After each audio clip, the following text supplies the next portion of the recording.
জয় রাধা মাধব, জয় রাধা মাধব। দোলযাত্রা ভক্তগণ, আজকে আমি আপনাদের শ্রবণ করাবো দোলযাত্রা।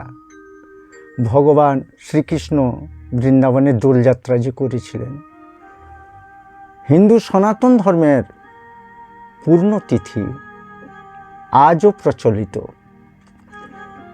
অনেকেই যে দোলের দিন রং খেলা যে উৎসব এখনও পালিত হয়, হিন্দু সনাতন ধর্মের প্রত্যেক লোকেরাই এই রং আবির খেলেন।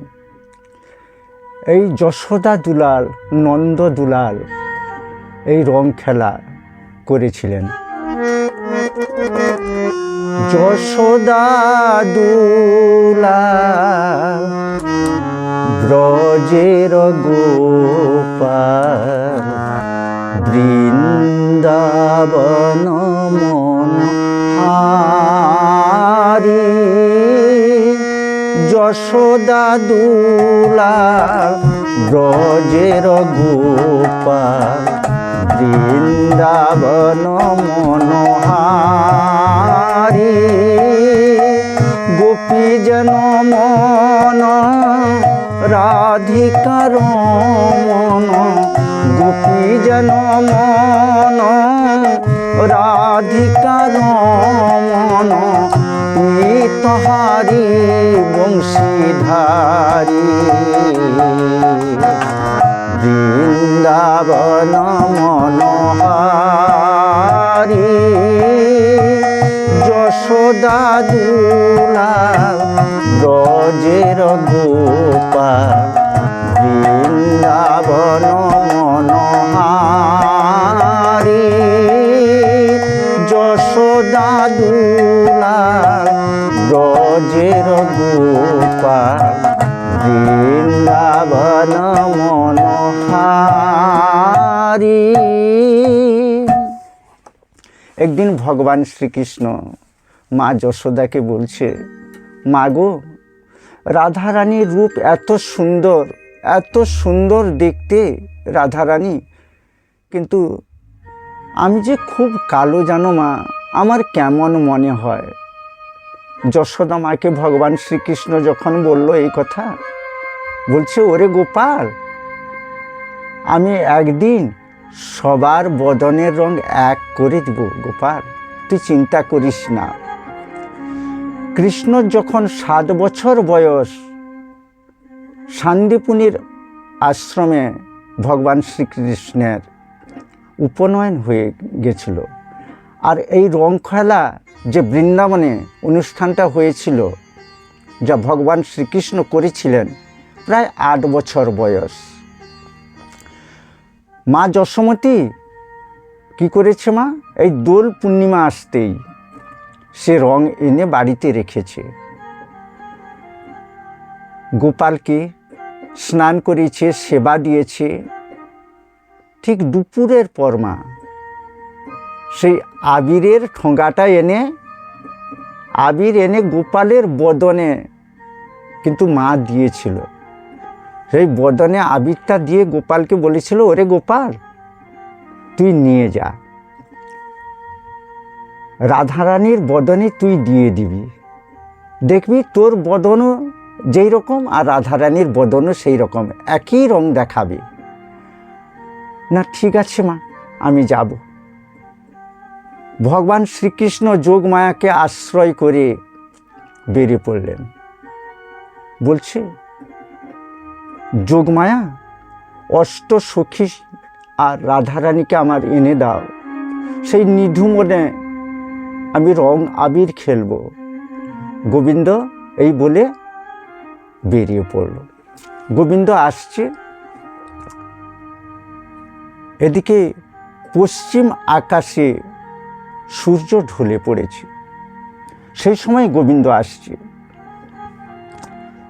এদিকে যোগমায়া, পূর্ণমাসী, অষ্টসখী রাধারানীকে নিয়ে নিধুবনে এসেছে। অনেক গোপিনীরাও এসেছে।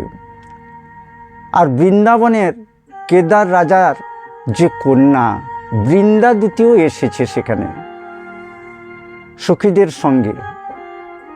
গোবিন্দ তাদের সঙ্গে এসে মিলিত হয়ে রাধার বদনে আবির রং দিয়েছিল। রাধাও তার বধূর কাছ থেকে আবির বদনে নিচ্ছে, তো তার মনে কত আনন্দ।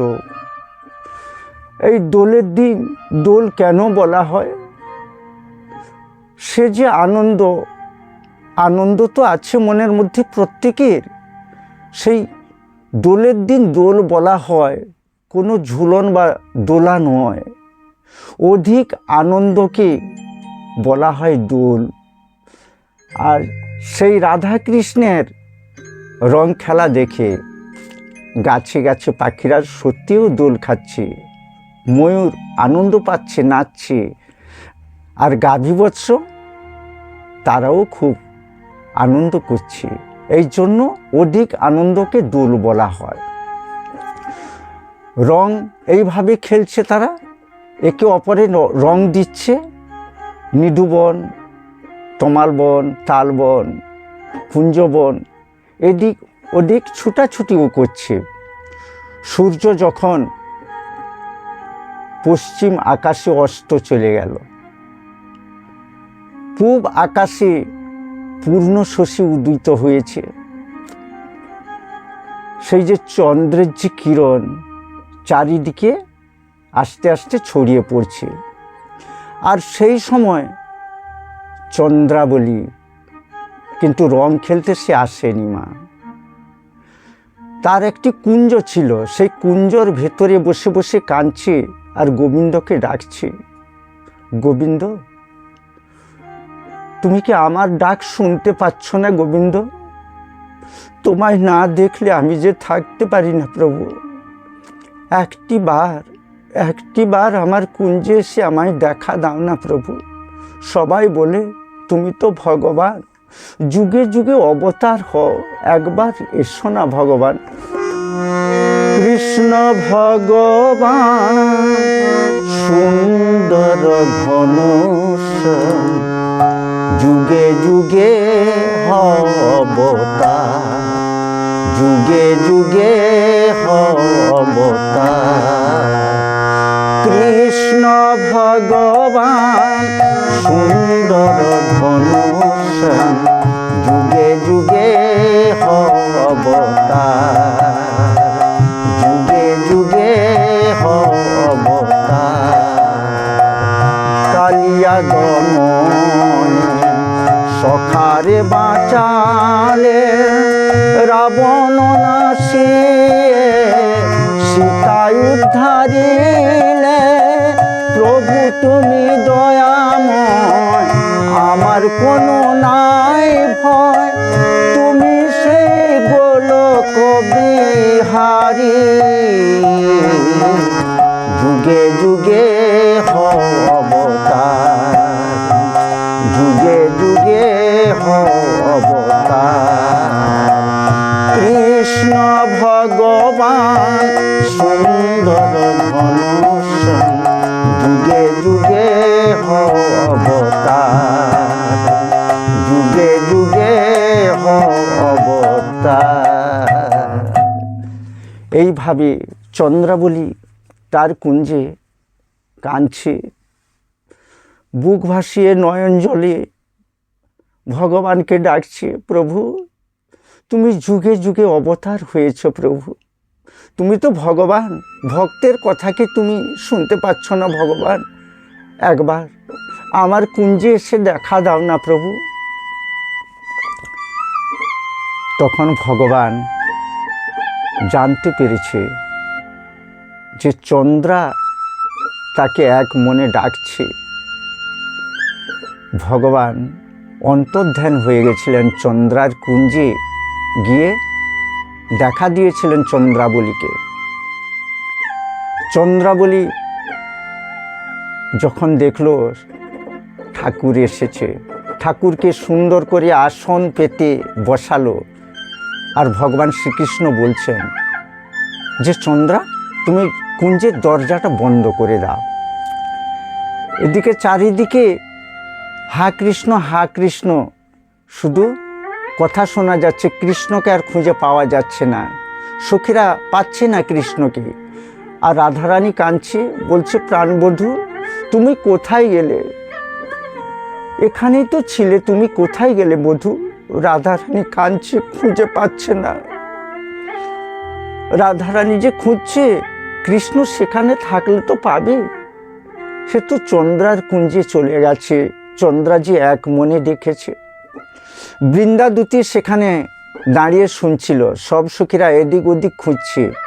বৃন্দা মনে মনে ভাবছে যে নিশ্চয় চন্দ্রার কুঞ্জে ঠাকুর গেছে। ও তো মাঝে মধ্যে চন্দ্রার কুঞ্জে যায়, আজকে চন্দ্রা বলেও তো রং খেলতে আসেনি। বৃন্দাদূতী এক পা দু পা করে এগুতে লাগলো চন্দ্রার কুঞ্জের দিকে। আর চন্দ্রার কুঞ্জের দিকে যখন বৃন্দাদূতী যাচ্ছে, আর চন্দ্রা বলে ঠাকুরকে বলছে প্রভু তোমার বদনে কে এমন রং দিয়েছে? ঠাকুর বলছে কেন? সখীগণ, রাধারানী আমার বদনে রং দিয়েছে। না প্রভু, আমি তো রং খেলতে আমি তো যাইনি, আমার বদনে একটু রং আবির দাও না। ঠাকুর চন্দ্রাবলীর বদনে সেই রং আবির দিয়েছিল তার কুঞ্জের ভেতরে। চন্দ্রা বলেছিল প্রভু আমি তোমার জন্য কলাই ভাজা কিনে এনে রেখেছি, তুমি আমার বদনে রং দিয়েছ না, কলাই ভাজা একটু সেবা করো। ঠাকুর হাত পেতে নিয়েছে, কলাই ভাজার সেবা করছে। এদিকে বৃন্দাদূতী গিয়ে তার কুঞ্জের কাছে কান পেতেছে, ঠাকুরের কথা শুনতে পেয়েছে। বৃন্দাদূতী খুব তাড়াতাড়ি ফিরে এসেছে। কোথায়? রাধারানী সখীরা যেখানে ছিল। কয়েকজন সখীকে ডেকে বলছে তোরা একটু আমার কাছে শোন। অনেক তো গোপীরা রয়েছে, তারা এদিক ওদিককে শুধু কৃষ্ণকে খুঁজছে আর রাধারানী কাঁদছে। বৃন্দাদূতী, ললিতা, বিশাখা, চম্পকলতা কয়েকজন সখীকে ডেকে বলছে তোরা শোন, ঠাকুরকে এখানে খুঁজলে পাবি না। না কেন? না ঠাকুর তো চন্দ্রার কুঞ্জে। না সত্যি বলছিস? না হ্যাঁ, আমি ঠাকুরের কথা শুনে এসেছি। কয়েকজন সখীকে নিয়ে বৃন্দাদূতী সেই বনপথে যাচ্ছে চন্দ্রার কুঞ্জের দিকে। বৃন্দা বলছে, একজনকে বলছে যে এই ব্রজবাসীর কোনো বাড়ি থেকে একজন একটু অগ্নি নিয়ে আয়। না কেন? না লাগবে। একজন অগ্নি আনার জন্য একজন ব্রজবাসীর বাড়িতে গেল। আর সখীরা বনপথে তো যাচ্ছে, নূপুরের ধ্বনি হচ্ছে। সখীরা বলে উঠল বৃন্দাদূতীকে, বৃন্দাদূতী নূপুরের যে ধ্বনি হচ্ছে কি করব? না কি করবি? স্বয়ং ভগবানকে তোরা এক মনে ডাক। না কি বলবো? না নূপুরের ধ্বনিটা যেন কিছু সময়ের মধ্যে যেন বন্ধ হয়ে যায়। এইখানে দেখুন মা, যেই ভগবানকে ধরার জন্য যারা যাচ্ছে সেই ভগবানের শরণাগত হচ্ছে যে নূপুরের ধ্বনিটা কিছু সময়ের মধ্যে বন্ধ করে দাও। ভগবান ভক্তের মনোবাসনা পূরণ করল। সব সখীদের নূপুরের ধ্বনি বন্ধ হয়ে গেল। তারা আস্তে আস্তে সবাই গিয়ে চন্দ্রার চারিদিকে, কুঞ্জের চারিদিকে ঘিরে থাকলো বৃন্দাদূতীর কথা মতো। কেউ কথা আর বলল না। বৃন্দাদূতী না বলেছে কেউ কথা বলবি না। সবাই দাঁড়িয়ে আছে। আর চন্দ্রা বলে ঠাকুরকে বলছে, ঠাকুর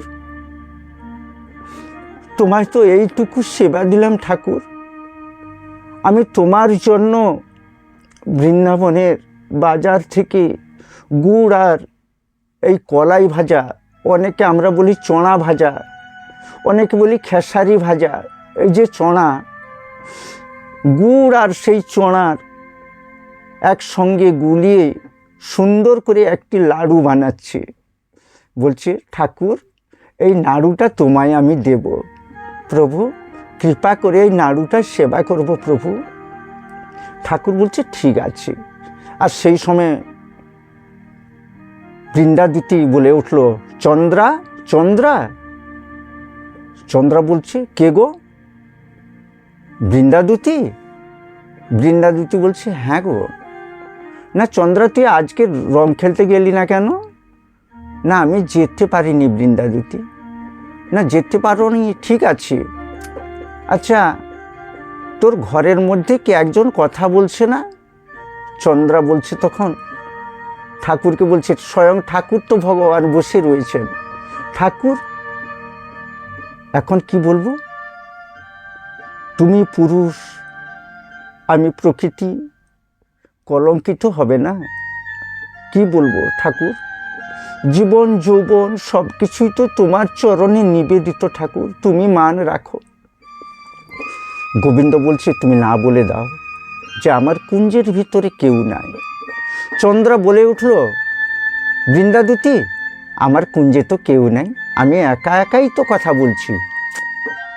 না কেউ যদি নাই তাহলে দরজাটা খোল। ঠাকুর, কি করব? দরজা খুলতে বলছে। ঠাকুর বলছে যে, চন্দ্রা, তুমি না বলে দাও, দরজা তুমি খুলবে না।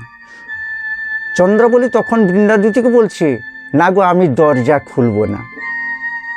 না কেন রে চন্দ্রা? তুইও তো মেয়ে, আমিও তো মেয়ে, তোর এত ভয় কিসের? দরজা খোল। চন্দ্রা বলছে, না আমি দরজা খুলব না। না দরজা তুই খুলবি না? না। বৃন্দাদূতি যতজন সখী ছিল সবাইকে বলল, অগ্নি চন্দ্রার কুঞ্জে চারিদিকে লাগিয়ে দাও। খড়ের ছাউনি কুঞ্জটি তো, চারিদিকে সে যে অগ্নি নিয়ে গিয়েছিল সে আগুন লাগিয়ে দিল চারিদিকে। চন্দ্রাবলী বলছে, ঠাকুর, আমার কুঞ্জে চারিদিকে তো আগুন দিয়ে দিল, এখন আমরা কি করব? এই কুঞ্জ থেকে না বেরোলে দুজনেই পুড়ে যাব ঠাকুর, তুমি আমার মান কি করে বাঁচাবে? একটু আগে আমি বলেছি আমার কুঞ্জের ভেতরে কেউ নাই ঠাকুর, এখন কি হবে উপায়? ঠাকুর বলছে, তোমার কোনো ভয় নেই। আর চন্দ্রাবলী গুড় আর সেই কলাই ভাজার লাড়ু যে করেছিল, চনা ভাজার, সেই লাড়ুটি সুন্দর করে যে তৈরি করেছে, ভগবান শ্রীকৃষ্ণকে বলেছিল, প্রভু আমি অনেক প্রেম দিয়ে লাড়ুটা তৈরি করেছি, প্রভু তুমি লাড়ুটা নাও। প্রভু হাত পেতে চন্দ্রা লাড়ুটা নিয়েছিল, হাতে রেখেছে সেইভাবে। চারিদিকে দাউ দাউ করে কুঞ্জের আগুন জ্বলে যাচ্ছে। গোবিন্দ লাড়ুটা সেই হাতে রেখেছে। চন্দ্রাকে বলল, ওগো চন্দ্রা, আমি এখানে এক অবতার হব, নাড়ু গোপাল হয়ে যাব। আমি তোমার নাড়ুটা আমি সেবা করতে পারলাম না, আমি সারা জীবন আমার হস্তে রাখবো তোমার দেওয়া লাড়ু।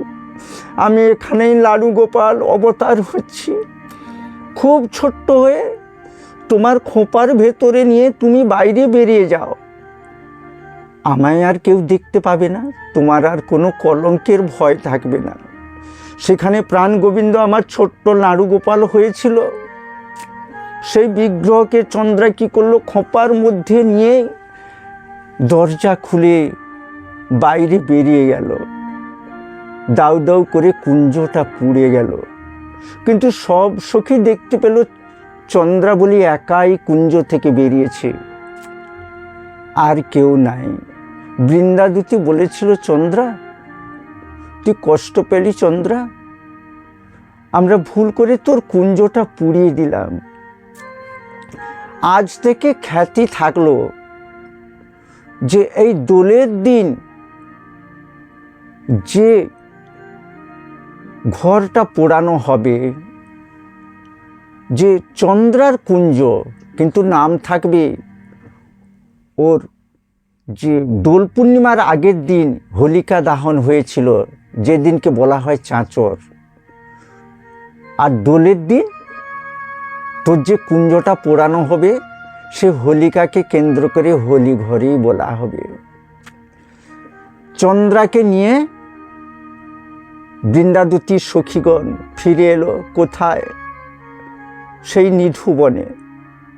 বনপথে আসছে তো, আর চন্দ্রার খোপার ভেতরে কে আছে গো মা? নাড়ু গোপাল আছে।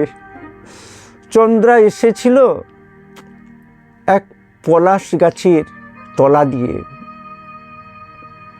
বসন্ত ঋতুতেই এই দোলযাত্রাই হয়, আর বসন্ত ঋতুতে অনেক গাছে গাছে অনেক রকম পুষ্প ফোটে। সেই পলাশ ফুল চন্দ্রার খোঁপার মধ্যে কয়েকটা থেকে গেছিল, আঁকড়ে ছিল সেখানে ফুলগুলো, তার চুলে আঁকড়ে ধরেছিল। বনপথে চলে এলো, আর তারা আসছে তার অনেক আগে কিন্তু প্রাণ গোবিন্দ এসে রাধারানীর সঙ্গে রং খেলছে। তারা যখন এসে দেখে ভগবান শ্রীকৃষ্ণ রং খেলছে, ওইখানে দেখুন মা, ভগবানের এমন খেলা, এমন লীলা। এদিকে চন্দ্রার কুঞ্জ পুড়ে যাচ্ছে, সেখান থেকে ভগবান চন্দ্রার কাছে নাড়ুগোপাল হয়েছে, এদিকে রাধারানীর কাছে রং খেলছে। সেই নিধুবনে এসে রাধারানী প্রাণ গোবিন্দ যুগলে দাঁড়ালো, আর চন্দ্রাবলী ভগবানকে সেখানে আবির সখীদের কাছ থেকে নিয়ে রাধারানীও ভগবানের চরণে দিয়েছিল। আর এই জন্য দেখুন, দোল পূর্ণিমার দিন অনেকে বাড়ির গুরুজনরা থাকলে চরণে আবির দেয় না, চন্দ্রাবলী ভগবানের চরণে দিয়েছিল, বদনে দেয়নি। এই জন্য গুরুজনদের দেওয়া হয়। আর এই আবির কিন্তু দোল পূর্ণিমার দিন নিতে হয়। কেন জানেন? আমাদের শরীরে অনেকটা প্রতিরোধ ক্ষমতাও এনে দেয়, কিন্তু অতিরিক্ত খুব বেশি নয়। আপনার ললাটে একটু ছোঁয়ান, আপনার ত্বকের মধ্যে একটু নেন, আপনার মঙ্গল হবে। আর ওই আবিরটা যদি প্রসাদী হয় তাহলে ভালো। মা, আপনার বাড়িতে পূর্ণিমা পুজো হয় তো, যে হরিবাসর যে বলা হয়, ওইখানেও আপনি আবির ভগবানকে দিতে পারেন। আর চড়া গুড়টা দিতে ভুলবেন না। ভগবান চড়া গুড়ে এই যে কলাই ভাজা খুব সন্তুষ্ট, খুব প্রীত। এই দোলের দিনই চন্দ্রাবলীর কুঞ্জেই তো সেবা করেছিল। এই জন্য আমাদের হিন্দু সনাতন ধর্মের বিশেষ দিন, বিশেষ পূর্ণতিথি। আর অনেকেই ব্রতও করেন। ব্রত করতে পারেন, আপনার মঙ্গল হবে, আপনার মনের বাসনা পূরণ হবে। আর এই ব্রত যে যারা করবেন বা যারা করতে পারবেননি, ওই দিনটা আমিষ কেউ ভোজন করবেননি। ওই দিনটা যদি ব্রত নাও করতে পারেন, আপনি নিরামিষ বা ভগবানের নিবেদন করা কোনো যদি প্রসাদ সেবা করতে পারেন, আপনাদের আরও মঙ্গল। ওই জন্য এই যে সখীরা ভগবানকে ও রাধারানীকে যুগলে দাঁড় করিয়ে তারা কি করছে? প্রদক্ষিণ করে ঘিরে ঘিরে নৃত্য করছে আর গাইছে, আজ হোলি খেলবো হে শ্যাম তোমারই সনে, একলা পেয়েছি তোমায় নিধুবনে। আজ হোলি খেলবো হে শ্যাম তোমারই সনে, একলা পেয়েছি তোমায় নিধুবনে। হোলিয়া রে হোলিয়া হো হো হো, হোলিয়া রে হোলিয়া হো হো হো। আজ হোলি খেলবো হে শ্যাম তোমারই সনে, একা পেয়েছি তোমায় নিধুবনে।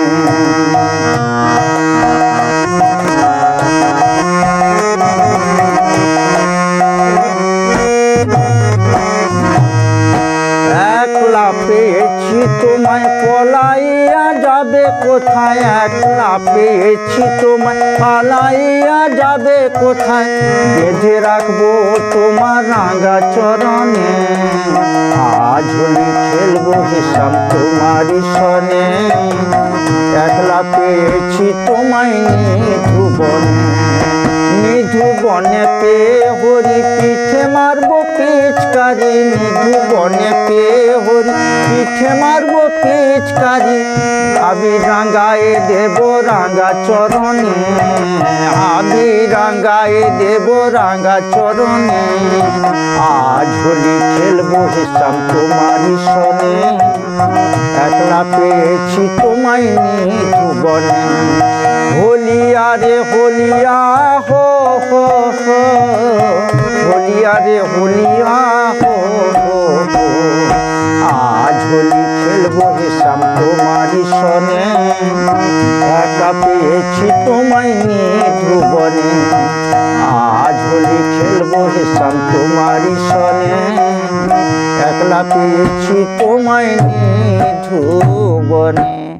আজ এখানে আমি পাঠ বিশ্রাম রাখছি। জয় রাধা মাধব, জয় রাধা মাধব, জয় রাধা মাধব।